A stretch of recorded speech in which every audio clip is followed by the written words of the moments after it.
आज हम लोग स्टार्ट कर रहे हैं चैप्टर 14 सिमुलर पॉइंट्स। ये भी डिफरेंशियल कैलकुलस का एक चैप्टर है जिसमें कि आपको ट्रेसिंग ऑफ कर्व्स में किस तरह से इसको यूज करना है वो सीखेंगे आप इसमें। तो क्वेश्चन 1 है डिफाइन सिंगुलर पॉइंट्स क्या होते हैं, मल्टीपल पॉइंट्स क्या होते हैं, डबल पॉइंट्स क्या होते हैं और पॉइंट ऑफ इन्फ्लेक्शन क्या होता है। इस तरह से 4 डिफिनेशन पहले आप सीखेंगे, क्योंकि कर्व ट्रेसिंग में सबसे पहले बेसिक नॉलेज होनी चाहिए आपको कि कर्व फर्स्ट काइंड का है, सेकंड का है, या उसके पॉइंट्स किस तरह से हैं, वो सब देखना होता है। सिंगुलर पॉइंट्स में आइए, those points on a curve at which the curve behaves in an unusual manner are called singular points. ये अनयूजुअल मैनर क्या होता है, सबसे पहले आपको ये समझना है। जनरली आप जानते हैं कि अगर आप कर्व ट्रेसिंग करें तो कर्व वहां से पास कर गया। कभी कभी ये होता है कि कर्व उस जगह से जा रहा है लेकिन उसकी ब्रांच आ गई, एक ब्रांच इधर चली गई, एक ब्रांच इधर चली गई, 2 ब्रांच बन गई, तो ये अनयूजुअल मैनर हो गया आपका, राइट। तो अब किस तरह से होता है, इन्हें सिंगुलर पॉइंट्स कहते हैं। Generally singular points are divided into 2 parts. अब इसके भी 2 पार्ट कर रहे हैं, एक मल्टीपल पॉइंट्स और एक है पॉइंट ऑफ इन्फ्लेक्शन। जो अभी हमने आपको बताया मल्टीपल पॉइंट्स में हो गया ये वाला अनयूजुअल पॉइंट जो था, 2 ब्रांच हो रही थी इसकी। तो मल्टीपल पॉइंट्स में क्या आता है हम ये देखते हैं, a point on a curve, a point on a curve through which more than one branch of a curve pass is called multiple point। यानी कि अगर एक से ज्यादा या more than one branch of the curve passes is called multiple point, right. अब double क्या होगा या ट्रिपल क्या होगा वो तो ब्रांच पे डिपेंड करेगा कि वहां से कितनी ब्रांचेस निकल रही है। डबल पॉइंट क्या है, a point on a curve through which 2 branches of a curve pass is called a double point. जहां से 2 ब्रांच निकलेंगी उसे डबल पॉइंट कहेंगे, 3 होंगी तो ट्रिपल हो जाएगा, अगर आर होंगी तो फिर rth ऑर्डर का पॉइंट हो जाएगा। A point on a curve through which r branches of the curve pass is called a multiple point of rth order. उतने ही ऑर्डर का फिर वो पॉइंट कहलाएगा। अब बात आती है सर ये पॉइंट ऑफ इन्फ्लेक्शन क्या होता है। पॉइंट ऑफ इन्फ्लेक्शन, इसमें अनयूजुअल मैनर एक और आ जाता है। वो किस तरीके का, if the tangent to the curve at a given point crosses the curve such that in the immediate neighborhood of the point the curve lies on either side of the tangent। अब देखिए generally होता क्या है कि कोई curve हमारे पास है, right, ये, और आपने टेंजेंट ड्रॉ किया तो कर्व एक तरफ है, टेंजेंट स्ट्रेट लाइन है वो एक तरफ है, राइट। लेकिन ऐसा हो जाए कि जब आप टेंजेंट ड्रॉ करें, जैसे ये कर्व बना हुआ है इस समय अगर देखा जाए y is equal to F X कोई कर्व है, आपने p पॉइंट पे टेंजेंट लिया, तो जब आप टेंजेंट लेंगे तो ये क्रॉस कर जाएगा, इस पर टच ही नहीं करेगा, खाली क्रॉस कर गया। या यूं कह सकते हैं कि इस पॉइंट पे टेंजेंट के लेफ्ट में भी कर्व है और राइट में भी कर्व है, तो इस पॉइंट पर इमीडिएट चेंज हो गया, कर्व जो है वो क्रॉस कर गया उसको, राइट। तो आप यहां पर देखिए फिर से एक बार पढ़ते हैं, if the tangent to the curve at a point crosses the curve, अगर किसी पॉइंट पर क्रॉस कर जाए, वैसे तो टेंजेंट टच ही करता है उसको लेकिन क्रॉस भी कर सकता है, ठीक। Point crosses the curve such that in the immediate neighbourhood of the point the curve lies on either side of the tangent, उधर चला जाए दूसरी तरफ चला जाए, the point is called A point of inflection, या इन्फ्लेक्शन की spelling ऐसे भी लिख सकते हैं आप, ठीक है। यानी कि अनयूजुअल मैनर हो गया उसका कि एक ही तरफ टेंजेंट होना चाहिए, वो कर्व, या यूं कह सकते हैं कि कर्व टेंजेंट के दोनों तरफ लाई कर रहा हो, ये चीज आ जाएगी आपकी, ठीक। अच्छा, अब आते हैं classify double points and right the method of finding tangent at origin. Double point का क्लासिफिकेशन है, क्योंकि मोस्टली जो ट्रेसिंग आपके यहाँ है वो डबल पॉइंट के ही आसपास रहेगी, तो जो फिगर बनते हैं वो हम थोड़ा यहाँ डिस्कस करेंगे। Right the method of find to find tangent at origin, ये भी सीखेंगे इसमें कि टेंजेंट कैसे निकाला जाता है। जैसे आपने एसिम्प्टोट निकालना सीखा था उसी तरीके से यहाँ पर ओरिजिन पर किसी कर्व का टेंजेंट कैसे डिटरमाइन करते हैं वो सीखेंगे। क्लासिफिकेशन ऑफ डबल पॉइंट्स में क्या है, let P be a double point on a given curve, कोई डबल पॉइंट है यानी वहां पर 2 ब्रांच है कर्व की, we can draw 2 tangents to the 2 branches, 2 branch है तो वहां पर 2 टेंजेंट भी आ जाएंगे of the curve that pass through it, there will arise, ये अराइज एक ही होना चाहिए, there will arise 3 cases as, कौन कौन से, या तो नोड बनेगा, नोड बनता है, या कस्प बनता है, या फिर एक कॉन्जुगेट पॉइंट आ जाता है, कॉन्जुगेट पॉइंट या आइसोलेटेड पॉइंट भी कहते हैं। अब देखिए नोड कब बनेगा, जैसे मान लीजिए ये पॉइंट या फिगर में देख रहे हैं, यहाँ पर 2 टेंजेंट ड्रॉ कर सकते हैं इस पर, देख रहे हैं, एक ऐसे नीचे की तरफ आ रहा है और एक इस तरह से जा रहा है आपका टेंजेंट, राइट। तो कहते हैं यहाँ पर कि if the tangent at P are real and distinct, real हो डिस्टिंक्ट हो, in such a case the point P is called the node. Real and distinct, देखिए अलग अलग इक्वेशन है, जैसे हम आपको और फिगर बताएं यहाँ पर इस तरीके से बना करके, आगे चल के ट्रेसिंग में मिलेगा आपको। ये देखिए ऐसे बने, ये ब्रांच मान लीजिए इधर चली जाए, राइट, और ये इधर आ जाए। अब यहाँ पर टेंजेंट ड्रॉ किया आपने, देखिए ओरिजिन पे ये एक लाइन आ रही है, इसको कह सकते हैं y is equal to X, और एक टेंजेंट लाइन आपकी जो है वो ये आ जा रही कर्व की, राइट। तो इसमें क्या हो जाएगा आपका, ये दो टेंजेंट आ रहे हैं यहाँ पर, ठीक। ये y is equal to minus X हो गया आपका, तो रियल एंड डिस्टिंक्ट आ गए आपके। तो इसको कहेंगे नोड। ये जो फिगर आप देख रहे हैं जो बन रहा है इस तरीके से, this figure is of the node, याद रखिएगा इसका नाम नोड है। जैसे सर्किल है, पैराबोला, ये आपने सब पढ़े हुए हैं और आपको पता भी है कि देखने से पता लग गया कि इसको सर्किल कहते हैं, ये पैराबोला है, ये इलिप्स है, सब पहचानते हैं फिगर को। तो ऐसे ही एक अब नए नए कर्व आएंगे तो उन कर्व को पहचानिए, जैसे कि नोड इसको कहते हैं। कस्प, देखिए फिगर बना हुआ है कस्प, यहाँ पर देख रहे हैं ये टेंजेंट है, ये आपका टेंजेंट है, क्लियर। और टेंजेंट के पास जो है ये ब्रांचें हैं कर्व की, एक ब्रांच इधर जा रही है, यानी कॉमन टेंजेंट है दोनों ब्रांच में। यानी आप कह सकते हैं कि यहाँ दो टेंजेंट थे लेकिन दोनों सेम हो गए, इक्वल हो गए, कोइंसाइड कर गए। इसका भी टेंजेंट यही है, ये ब्रांच का ब्रांच 1 मान लीजिए, ये ब्रांच 2 मान लीजिए, दोनों ब्रांच का कॉमन टेंजेंट होना, यानी कि रियल तो है लेकिन कोइंसाइड कर गए। तो कस्प कब बनता है, if the tangent at P are real and coincident, real भी हो और कॉन्सिडेंट हो, in such a case the point is called a cusp. इसको फिर हम कस्प कहते हैं। इस फिगर को पहचान लीजिए आप कि अगर टेंजेंट है कॉमन और दो ब्रांच इस तरह निकल रही हैं तो इसको हम कस्प कहेंगे।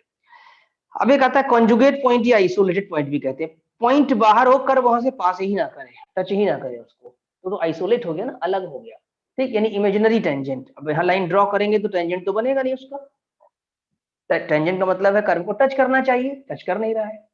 तो कॉन्जुगेट पॉइंट किसे कहेंगे, if the tangent at P are imaginary, P पर लाइन तो बनेगी लेकिन टेंजेंट नहीं बनेगा उसका, तो इमेजिनरी हो गया, उसके लिए काल्पनिक हो गया।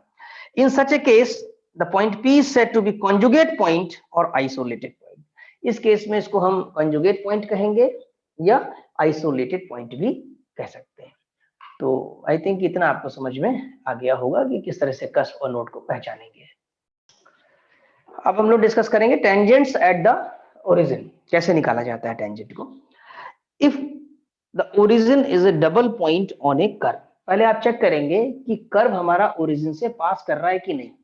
अगर कोई कर्व ओरिजिन से पास नहीं कर रहा है तो हम शिफ्टिंग ऑफ ओरिजिन डिस्कस करेंगे इसके लिए, लेकिन अभी मान ले रहे हैं कि ओरिजिन से कर्व हमारा पास कर रहा है, ठीक। तो if the origin is a double point on a curve we can easily find out the nature of the double point, यानी कि हम डबल पॉइंट का नेचर निकाल सकते हैं। Namely whether it is a node, cusp और conjugate point, यानी कि ये नोड है, कस्प है, ये कॉन्जुगेट पॉइंट है। अगर पास नहीं कर रहा है तो कॉन्जुगेट पॉइंट हो जाएगा वो, अगर पास कर रहा है तो फिर नोड या कस्प बन जाएगा वहां पर ओरिजिन पर आकर, ठीक। तो ये सिचुएशन हो सकती है, दो सिचुएशन, पास करेगा तो फिर दो सिचुएशन नोड या कस्प बनेगा, और नहीं पास करेगा तो कॉन्जुगेट पॉइंट हो जाएगा उसके लिए। It is done by knowing the equation of the tangents to the curve at the origin, यानी ये कैसे जाना जाता है, यानी हम यहाँ पर कर्व जो कि ओरिजिन से पास कर रहा है वहां पर टेंजेंट निकालेंगे, और टेंजेंट निकाल करके हम बता सकते हैं कि ये कस्प बनेगा कि ओरिजिन बनेगा। टेंजेंट की इक्वेशन निकालना बहुत जरूरी है, ठीक। The following propositions is very helpful in this. If a curve passes through origin the equation of tangents, अगर कर्व हमारा पास कर रहा है, if the curve passes through origin the equation of tangents to the curve at origin is obtained, कैसे निकालते हैं, obtained by equating to 0 the terms of the lowest degree in the equation of curve, यानी lowest degree के जितने term होंगे उनको आप 0 के बराबर कर देंगे। जैसे एसिम्पटोट निकालते समय coefficient of highest power of x and coefficient of highest power of y रखते थे आप अलग अलग पैरेलल टू x एक्सिस और पैरेलल टू y एक्सिस निकालने के लिए। तो यहाँ पर ओवरऑल इक्वेशन में जो लोवेस्ट डिग्री टर्म होगा उसको क्या करेंगे, 0 के इक्वल पुट कर देंगे, तो आपका इक्वेशन ऑफ टेंजेंट डिटरमाइन हो जाएगी, ऑब्टेन हो जाएगी at origin, lowest degree in the equation of curve, right. तो ये आपको करना पड़ेगा। अब इस पर हम लोग एग्जांपल डिस्कस करते हैं। अब हम लोग डिस्कस करेंगे एग्जाम्पल नंबर 1 और इसमें ये डिटरमाइन करना होगा कि कर्व की इक्वेशन दी हुई है, ओरिजिन पर वो कस्प बनेगा या नोड या कंजुगेट पॉइंट आएगा, 1 बाय 1। ये बहुत इंपॉर्टेंट क्वेश्चंस है। Find the nature of the origin on the curve x cube plus Y cube is equal to 3xy, right. अभी केवल आपको नेचर पता करना है ओरिजिन पर कि नोड बनेगा कि कस्प होगा या आइसोलेटेड पॉइंट आ जाएगा आपका ओरिजिन। गिवन कर्व है आपको x cube plus Y cube equal to 3xy equating to 0 the lowest degree terms in the equation of the curve. Lowest degree term कौन सा है इसके अंदर देखा जाए, x cube plus Y cube, जो लेफ्ट में है वो तो क्यूब वाले हैं, राइट में आपके पास है 3axy, राइट। तो इसी को 0 पुट करेंगे, equating of the curve. The equation of the tangents at origin is, अब एक्चुअली में आपने यहाँ पर 3axy को 0 पुट किया, अब 3a तो 0 हो नहीं सकता, तो दैट इज अगर अल्टीमेटली देखें तो xy इज इक्वल टू 0 हो जाएगा, ठीक। तो origin is xy equal to 0, that is tangent at origin are x0 and y0। xy 0, कभी x भी 0 हो सकता है, y भी हो सकता है, उसी हिसाब से ले लिया हमने x0 एंड y0। तो दो लाइनें आई इसमें आपके पास, x0 यानी कि y एक्सिस हो गया, y0 नहीं x एक्सिस। तो दो टेंजेंट आ रहे हैं, रियल आ रहे हैं और डिस्टिंक्ट आ रहे हैं, तो क्या बनेगा, node. The tangents being real and distinct the origin is a node. अगर आप इसका फिगर बनाएंगे तो नोड बन करके आएगा आपका, राइट। वैसे इसका फिगर हम ट्रेसिंग में आपको सिखा देंगे, बता देंगे, लेकिन आपकी नॉलेज के लिए हम बता सकते हैं यहाँ पर कि जो इसका फिगर बनता है ये फोलियम कहलाता है, इस तरीके से आता है ये चीज, राइट। ऐसे बनता है ये ऐसे उठ करके इधर चला जाता है आपका, ठीक, और ये इधर चला रहा था आपका, ये बनता है y equal to X line के अबाउट में फोलियम। फिर भी ट्रेसिंग में डिस्कस करेंगे डिटेल में इसको हम आपका। सेकंड क्वेश्चन में आते हैं एग्जांपल 2 में, find the nature of the origin on the curve y square equal to X cube. इसमें लोवेस्ट देख लीजिए क्या है, लोवेस्ट है y स्क्वायर, तो y स्क्वायर को 0 पुट करेंगे, दैट इज यहाँ पर देखा जाए तो y0 दो बार हो गया कहने के लिए ना, दो टेंजेंट निकले और कोइंसाइड भी कर गए, डिस्टिंक्ट नहीं आए। तो इस फिगर को जो अगर हम इस कर्व का फिगर बनाएंगे, ड्रॉ करेंगे, ट्रेसिंग करेंगे, तो हमारा क्या बनेगा, नोड नहीं बनेगा इस बार तो कस्प बनेगा, क्योंकि कस्प के लिए क्या बताया गया है, डेफिनेशन आपको याद रखनी होगी। कस्प के लिए हमें बताया गया है कि if the tangent at P are real and coincident, coincide कर जाते हैं, in such a case the point is called a cusp. उस पॉइंट को हम कस्प कहते हैं। तो ये छोटे छोटे क्वेश्चंस भी एमसीक्यू के लिए इंपॉर्टेंट है, एमसीक्यू में से बहुत से पूछे जाएंगे। Equating to 0 the lowest degree terms in the equation of the curve, the equation of tangents at origin is y square equal to 0। This equation represents two coincident tangents, therefore the origin may be a cusp। origin यहाँ पर क्या होगा, एक cusp होगा। अब यहाँ पर आता है example number 3। Example number 3 discuss करते हैं। Examine the nature of the origin on the curve x square plus Y square equal to a square X square plus b square Y square, यहाँ पर डिस्कस करना है। अब यहाँ lowest degree term अगर देखा जाए तो क्या आ रहा है आपके पास, मुझे लग रहा है इस प्रॉब्लम में थोड़ी सी मिस्टेक है। यहाँ पर लोवेस्ट तो फिर इधर वाला हो जाएगा मिला के, यहाँ स्क्वायर होना चाहिए था, X square plus Y square का whole square equal to A square X square plus B square Y square. मुझे याद है यहाँ स्क्वायर होगा, ठीक। स्क्वायर होने से क्या होगा, लेफ्ट साइड में जो हाईएस्ट आने लगेगी ना आपकी, एक्स की पावर 4 प्लस वाई की पावर 4 प्लस 2 एक्स स्क्वायर, यानी फोर्थ का हो जाएगा। इधर जो लेफ्ट होगा वो फोर्थ का हो जाएगा, 4 डिग्री का। और राइट में जो है आपके पास ये 2 डिग्री के हैं, A X square plus B square Y, तो लोवेस्ट डिग्री जो है राइट वाला कहलाएगा, ये जो राइट का टर्म आपका है, ठीक है। इसलिए वहां स्क्वायर में लगा दिया आपका, ये प्रॉब्लम जो गलत थी वो सही हो गई है। Equating to 0 the lowest degree terms in the equation of the curve which is on the right side, clear. The equation of the tangent at origin is, अब इसको लोवेस्ट को पूरा 0 पुट कर दीजिए, तो A square X square plus B square Y square equal to 0।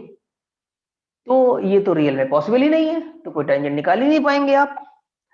The tangent being imaginary the origin is A conjugate point on the curve, यानी इसका मतलब है कि ओरिजिन यहाँ पर जो है वो एक कॉन्जुगेट पॉइंट है, right. The tangent being imaginary the origin is A conjugate, ना कस्प बनेगा ना यहाँ पर आपका नोड बनेगा। अब हम लोग डिस्कस करेंगे एग्जाम्पल नंबर 4। एग्जाम्पल नंबर 4 में एक पॉइंट दिया हुआ है और आपको बताना है कि ये नोड होगा, शो करना है। कभी कभी एग्जाम में ये भी पूछ सकते हैं कि क्या बनेगा, नोड बनेगा या कस्प बनेगा, लेकिन यहाँ शो करना है। एग्जाम्पल 4 में है, show that the curve this has a node at the point 0 -1। ठीक, अब एक स्पेसिफिक पॉइंट है, यानी कर यहाँ से पास भी कर रहा होगा, अगर आप इसको सेटिस्फाई करा के देखेंगे तो आपका आ भी जाएगा कि हाँ यहाँ से पास कर रहा है, राइट। और पास कर भी रहा है, अगर आप चेक भी करें यहाँ पर x की जगह 0 पुट करें तो लेफ्ट 0 हो जाएगा, और y की जगह -1 पुट करेंगे तो राइट भी 0 हो जाएगा, 0 = 0 आ गया, यानी कि ये 0, -1 से पास कर रहा है। लेकिन आपने जो टेंजेंट सीखा है वो अभी equating the lowest degree terms, वो ओरिजिन के लिए सीखा है। तो सबसे पहले हम ट्रांसफर करेंगे ओरिजिन को टू द पॉइंट। ठीक, transferring origin to the point, यानी 0, को हम ट्रांसफर करेंगे 0, -1 पे। हाउ इट इज डन, इसको किया कैसे जाता है, यानी देखिए लिखा है ना, on transferring the origin to this, यानी ओरिजिन को हम इस पॉइंट पे करेंगे, किसी पॉइंट पे भी कर सकते हैं। तो इसका मेथड ये है कि अगर 0, को आपको h, k पे ट्रांसफर करना है, ये 12th क्लास में पढ़ा है आपने, हमें क्या करना है, we have to change, या रिप्लेस कह सकते हैं, x को रिप्लेस करना है x + h से, y को रिप्लेस करना है y + k से, in given equation, in given equation of curve, जो कर्व की इक्वेशन दी होगी उसमें x की जगह x + h, y की जगह y + k। तो इस प्रॉब्लम में अगर देखा जाए तो h की वैल्यू है 0 और y की वैल्यू k की वैल्यू है -1। ठीक, तो उस हिसाब से x रिप्लेस होगा x + 0 से, यानी कि x रिप्लेस होगा x, यानी नहीं होगा कुल मिलाकर के। ठीक, y रिप्लेस किससे होगा, y -1 से। तो इस तरीके से हम यहाँ रिप्लेस करेंगे, रिप्लेसिंग y by y -1, और x को रिप्लेस करना नहीं पड़ेगा आपको। ठीक, किसमें करेंगे, ये जो इक्वेशन आपको दी हुई ना, इसमें x की जगह पुट कर देंगे, x की जगह तो x ही रहेगा, नहीं पुट करेंगे कुछ फिलहाल, क्योंकि 0 है वहां पर, और y की जगह हमें पुट करना पड़ेगा क्या, y -1, किसमें, जो हमें इक्वेशन ऑफ कर्व दी हुई है, क्योंकि इसमें सॉल्व नहीं किया गया है बहुत ज्यादा, तो आगे ऐसे ट्रांसफॉर्म हो जाएगी इक्वेशन, ठीक है, नई इक्वेशन मिल जाएगी। Replacing y by -1, the equation of curve becomes, अभी हमारी हो गई, आप देख भी सकते हैं, ऊपर भी देख लीजिए, यहाँ पर y² था तो y की जगह y -1 आ गया है। ठीक है, और ये मैनेज हो गया। अब इसको हम क्या करेंगे कि इक्वेट करेंगे लोवेस्ट डिग्री टर्म, तो ऑटोमेटिक हमारा फिर वो ओरिजिन तो आ ही चुका है वहां पर, तो नोड या कस्प का नॉलेज हो जाएगा यहाँ पर। Proceeding as above, we find the tangent at new origin are, आप इसका लोवेस्ट निकाल लीजिए। तो अगर आप इसको सिंप्लीफाई करेंगे और सिंप्लीफाई करके लोवेस्ट निकालेंगे, इसमें सिंप्लीफाई नहीं किया गया, कर लीजिएगा, राइट वाले टर्म्स को मल्टीप्लाई करेंगे, लेफ्ट में होल स्क्वायर ओपन कर देंगे, तो you will find x² - 3y² will be the lowest, और इसको 0 पुट कर देंगे। और जब इसको सॉल्व करेंगे तो आप पाएंगे, देखा जाएगा ध्यान से, तो 3y² = x² आ जाएगा आपका, यानी कि √3y = ± x आ जाएगा, ±x। तो यानी दो टेंजेंट बन रहे हैं, रियल बन रहे हैं यहाँ पर। ठीक, which are real and distinct, दो टेंजेंट बने, रियल और डिस्टिंक्ट भी। हेंस द न्यू ओरिजिन, ठीक, hence the new origin and consequently the point 0, -1 is a node. Node कब बनता है, जब हमारे टेंजेंट्स रियल एंड डिस्टिंक्ट होते हैं। तो ये जो हमारा 0, -1 वाला पॉइंट है, यहाँ पर आपका नोड बनेगा, क्योंकि अल्टीमेटली आपने ट्रांसफॉर्मेशन के बाद जब लोवेस्ट डिग्री टर्म्स को इक्वेट किया, तो आपके जो टेंजेंट्स हैं वो रियल एंड डिस्टिंक्ट आ रहे हैं। तो इसलिए ये न्यू पॉइंट पर, यानी 0, -1 पॉइंट पे या न्यू ओरिजिन पे कह सकते हैं, हमारा नोड फॉर्म करेगा। तो आई थिंक पूरा ही समझ में आ गया होगा आज का लेक्चर आपको।